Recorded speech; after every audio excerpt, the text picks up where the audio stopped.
Storm Tracker Chief Meteorologist Jeff Castle with 31 Triple Doppler. Well, we are now within the window over the next 12 hours where we will see impacts from Helene.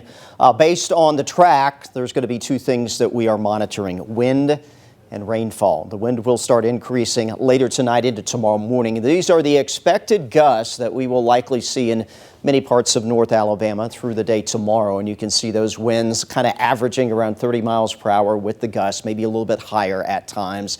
This is not quite as strong as the wind gusts we had a couple weeks ago when Francine passed through the area. And the other thing, we are monitoring rainfall, and it still looks like the eastern portion of North Alabama, close to the Georgia border, is going to bear the brunt of the heavier rain that we will pick up as a result of Helene. You can see here a swath from Scottsboro to Fort Payne, at least 4 inches of rain. And wouldn't be surprised from Franklin County, Tennessee, through parts of Jackson to Cobb County, Cherokee County, if we see some spots that pick up 5, maybe 6 inches of rain before it's all said and done. The rain amounts drop off markedly as you head to the west. Out here in the northwest corner of the state, we're likely talking half an inch or less. Around the I-65 corridor, Athens, Decatur, Huntsville area may vary a little bit. I think we could still see maybe 1 inch to 2 inches of rain, so the potential rainfall may be a little bit lower than what we'll actually pick up that far to the west. But again, there is going to be a pretty big difference from east to west around the area. Again, the latest here with Helene, 140 mile per hour winds. Landfall is occurring as we speak. The pressure's down to 938. Continues that northerly motion, which will take it through the panhandle of Florida overnight tonight and into South Georgia. It's actually going to be moving very quickly. Latest forecast track here from the National Hurricane Center has by tomorrow morning, 8 a.m. Eastern time, 7 o'clock in the morning here, the center of what at that point will be Tropical Storm Helene,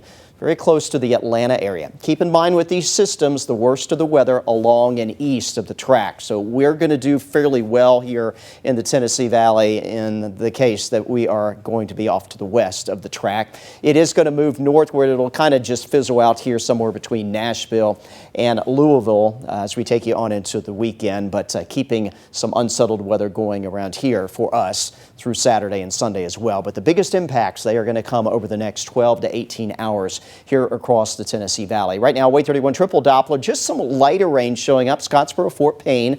We've got some steadier rain. I-65 from Decatur, most of Morgan, Coleman County covered up with that. Again, there's nothing super heavy at this point in time, but that will be coming a little bit later on into the overnight hours. Latest here with future radar at 10 o'clock, picking up on the rainfall. We march into tomorrow morning. This is 4 o'clock in the morning. This is when we're going to see some of that heavier rain coming in close to the Georgia border. So this is when we could begin to see perhaps some isolated flooding concerns across the northeast corner of the state. Notice as you head west of I-65, not a whole lot of rain showing up in that direction. We take you through the mid-morning hours tomorrow. We'll continue to kind of pivot some rain around the area through the morning hours on your Friday. And then we are getting indications there may be a little bit of a lull through the mid to late afternoon hours. Here's 4 o'clock, not a ton of rain showing up, but this wet weather back towards the Shoals and Lawrenceburg there in southern Middle Tennessee likely will swing through during the evening hours tomorrow. Could impact some of those high school football games. But again, none of this is expected to be heavy. That heaviest rain comes in later tonight and as we head through the morning hours on your Friday. At 6 a.m. Saturday, some scattered showers, and really, it's about all I'm expecting for the weekend. This is 4 o'clock Saturday. Not tons of rain out there, but a little bit of wet weather passing through. And a similar setup on Sunday. Just a few widely scattered showers, but nothing that it looks like will be major in terms of rain amounts for the weekend. So outdoor plans may be impacted a little bit if you're headed to the South Star Music Festival. Just take some rain gear in case you need it, but does not look like it's going to be a washout for that. Tomorrow, though, different story, especially through the morning hours. Looking very, very soggy. Rain chances, notice they do go down a bit into the afternoon. Temperatures go nowhere.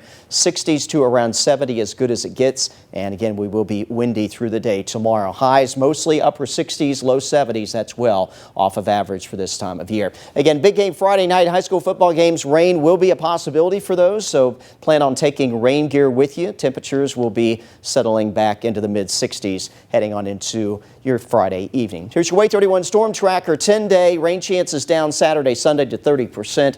The cloud cover, though, keeps temperatures below average for this time of year, running mostly into the 70s. Early next week, we start our drying trend. Highs get back into the 80s Monday, Tuesday. That's likely where they'll stay most of next week.